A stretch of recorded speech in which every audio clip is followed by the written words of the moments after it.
ವೇದಿಕೆ ಸ್ವಾಭಿಮಾನಿ ಬಣದ ಎಲ್ಲ ಪದಾಧಿಕಾರಿಗಳ ವತಿಯಿಂದ ನಮ್ಮೆಲ್ಲ ಮಾಧ್ಯಮ ಮಿತ್ರರಿಗೆ ಮುಂಜಾನೆಯ ರೀತಿಯ ನಮಸ್ಕಾರಗಳನ್ನು ತಿಳಿಸುತ್ತಾ, ಇಂದಿನ ದಿನ ನಾವು ಏನು ಕರ್ನಾಟಕ ರಕ್ಷಣಾ ವೇದಿಕೆ ಸ್ವಾಭಿಮಾನಿ ಬಣದ ಸಂಘಟನೆಯನ್ನು ಹೇಗೆ ಬೆಳೆಸಬೇಕು, ಅಲ್ಲಿಂದ ನಾವೇನಪ್ಪ ಅಂತಂದ್ರೆ ಈ ಸಂಘಟನೆ ಉದ್ದೇಶ ಏನದ, ಸಂಘಟನೆ ಯಾತಕ್ಕಾಗಿ,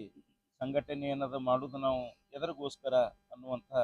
ಚರ್ಚೆಯನ್ನು ಸುದೀರ್ಘವಾಗಿ ಇಂದಿನ ದಿನ ನಾವೇನದ ಈ ಒಂದು ಗಗನ್ಮಹಲ್ ಗಾರ್ಡನ್ದಲ್ಲಿ ನಾವು ಚರ್ಚಿಸಿದೆವು. ಮುಂದೆ ಬರುವಂಥ ದಿನಮಾನಗಳಲ್ಲಿ ನಮ್ಮ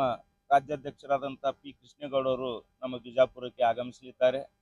ಅವರ ಒಂದು ಮಾರ್ಗದರ್ಶನದಲ್ಲಿ, ಅವರ ಒಂದು ನೇತೃತ್ವದಲ್ಲಿ ಈ ಸಂಘಟನೆಯನ್ನು ಹೇಗೆ ಬೆಳೆಸಬೇಕು, ನಾವು ಜಿಲ್ಲಾ ಮಟ್ಟದ ಈ ಸಂಘಟನೆಯನ್ನು ಹೇಗೆ ಬೆಳೆಸಬೇಕು,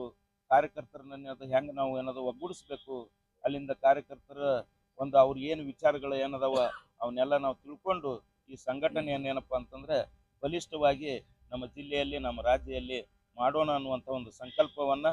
ಇಂದಿನ ದಿನ ನಾವು ಮಾಡಿದ್ದೇವೆ. ಅದರ ಸಲುವಾಗಿ ನಾವೇನದ ಪ್ರಾಮಾಣಿಕ ಪ್ರಯತ್ನ ಮಾಡಿ ನಾವು ಸಂಘಟನೆಯನ್ನು ಬಲಿಷ್ಠವಾಗಿ ಬೆಳೆಸ್ತೀವಿ ಅನ್ನುವಂಥ ಮಾತನ್ನ ಈ ಸಂದರ್ಭದಲ್ಲಿ ಇವತ್ತು ಕರ್ನಾಟಕ ರಕ್ಷಣಾ ವೇದಿಕೆ ಸ್ವಾಭಿಮಾನಿ ಬಣದ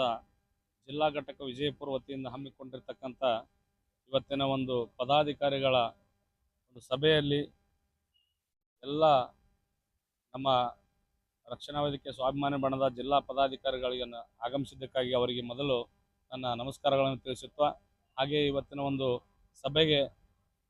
ನಮ್ಮ ಪತ್ರಕರ್ತ ಬಂಧುಗಳಾಗಿರ್ತಕ್ಕಂಥ UK ನ್ಯೂಸ್ದವರು ಹಾಗೂ ಸುವರ್ಣ ಕರ್ನಾಟಕ ನ್ಯೂಸ್ ಮತ್ತು ಇನ್ನಿತರ ನ್ಯೂಸ್ಗಳ ಎಲ್ಲ ಪತ್ರಕರ್ತ ಬಂಧುಗಳಿಗೂ ಕೂಡ ನಾನು ಸ್ವಾಗತವನ್ನು ಬಯಸ್ತಾ, ಇವತ್ತು ನಾವು ಕರ್ನಾಟಕ ರಕ್ಷಣಾ ವೇದಿಕೆ ಸ್ವಾಭಿಮಾನಿ ಬಣ ಇದೊಂದು ಹೊಸ ಸಂಘಟನೆ. ನಮ್ಮ ಸಂಘಟನೆಯ ರಾಜ್ಯಾಧ್ಯಕ್ಷರಾಗಿರ್ತಕ್ಕಂಥ ಶ್ರೀ ಮಾನ್ಯ ಪಿ ಕೃಷ್ಣೇಗೌಡರ ನೇತೃತ್ವದಲ್ಲಿ ಹುಟ್ಟು ಹಾಕಿರ್ತಕ್ಕಂಥ ಈ ಒಂದು ಸಂಘಟನೆ ಇವತ್ತು ಒಂದು ಸಣ್ಣ ಸಂಘಟನೆ ಆಗಿದ್ರೂ ಕೂಡ ಅತ್ಯಂತ ಬಲಿಷ್ಠ ಒಬ್ಬ ವ್ಯಕ್ತಿಯ ನಾಯಕತ್ವದಲ್ಲಿ ಹುಟ್ಟಿಕೊಂಡಿರ್ತಕ್ಕಂಥ ಇವತ್ತಿನ ಈ ಒಂದು ಕರ್ನಾಟಕ ರಕ್ಷಣಾ ವೇದಿಕೆ ಸ್ವಾಭಿಮಾನಿ ಬಣದ ನಾವು ಬಿಜಾಪುರ ಜಿಲ್ಲಾ ವತಿಯಿಂದ ನಾವು ಕೂಡ ಒಂದು ಸಂಘಟನೆಯನ್ನು ಕಟ್ಟಿಕೊಂಡಿದ್ದೇವೆ. ಅವರ ನೇತೃತ್ವದಲ್ಲಿ, ಅವರ ಮಾರ್ಗದರ್ಶನದಲ್ಲಿ ಮುಂಬರುವಂಥ ದಿನಗಳಲ್ಲಿ ಈ ಸಂಘಟನೆ ಅತ್ಯಂತ ಹೆಚ್ಚು ಬಲಿಷ್ಠವಾಗಿ, ಯಾಕಪ್ಪ ಅಂತಂದರೆ ಮನುಷ್ಯ ಮನಸ್ಸು ಮಾಡಿದ್ರೆ ಇವತ್ತು ನಾವು ಇರ್ತಕ್ಕಂಥ 4 ಜನ ನಾವು ಒಂದು ತಿಂಗಳಲ್ಲಿ 4,000 ಜನ ಮಾಡಲಿಕ್ಕೆ ನಮ್ಗೆ ಯಾವುದೂ ಕೂಡ ಅಸಾಧ್ಯವಾಗಿರ್ತಕ್ಕಂಥದ್ದಲ್ಲ. ಆದರೆ ನಾವು ಇವತ್ತು 4 ಜನ ಇದ್ದಂಥವ್ರು ನಾವು ಮುಂದೆ ಬರುವಂಥ ದಿನಗಳಲ್ಲಿ 4,000 ಜನಗಳನ್ನು ಮಾಡೋದ್ರ ಜೊತೆಗೆ ಅತ್ಯಂತ ಕರ್ನಾಟಕದಲ್ಲಿ ಅತ್ಯಂತ ಹೆಚ್ಚು ಜನಸಂಖ್ಯೆ ಹೊಂದಿರತಕ್ಕಂಥ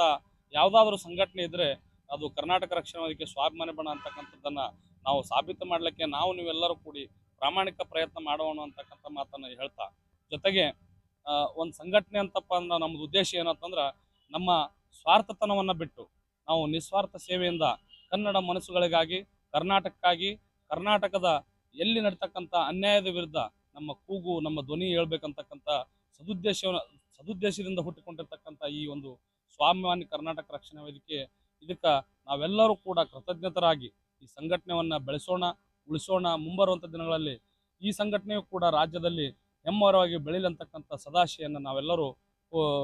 ಇಟ್ಕೊಂಡು ಈ ಸಂಘಟನೆಗೆ ನಾವು ತನು ಮನ ಧನದಿಂದ ಬೆನ್ನೆಲುಬಾಗಿ ನಿಂತ್ಕೊಂಡು ಈ ಸಂಘಟನೆ ಬಲಿಷ್ಠಪಡಿಸ್ತೀವಿ ಅಂತಕ್ಕಂಥ ಮಾತನ್ನು ಈ ಸಂದರ್ಭದಲ್ಲಿ ಹೇಳಿ ನನ್ನ ಮಾತು